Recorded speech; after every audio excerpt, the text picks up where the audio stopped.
Okay, so what your garden fence tells you about the medieval invasion of Ireland. Right, well, imagine a phrase that suggests scandal, salaciousness, transgression, even exile, but its origins are tied to something as mundane as your fence mate. Well, the expression beyond the pale refers to actions that are obviously socially unacceptable or outside the bounds of traditional decency.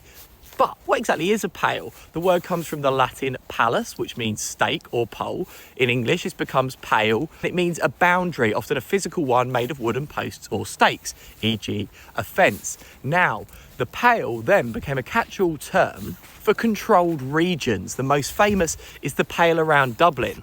In 1169, when the Norman English invaded Ireland, part of a long history of the English just being absolutely beastly to the Irish. The area that the English managed to control was essentially kind of a little fortified zone around Dublin, known as the Pale. Now, beyond this boundary, the land was controlled by kind of local chieftains. It was pretty lawless or free from English law and dangerous for the English. So beyond the Pale was considered a lawless, dangerous zone where anything could happen. Basically, you'd probably be murdered for invading somebody else's country.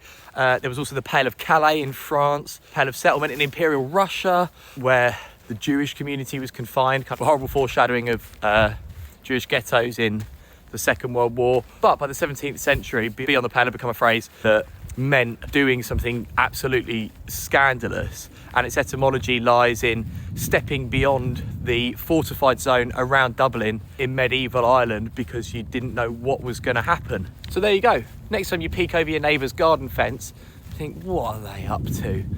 That's where that instinct comes from, beyond the pale.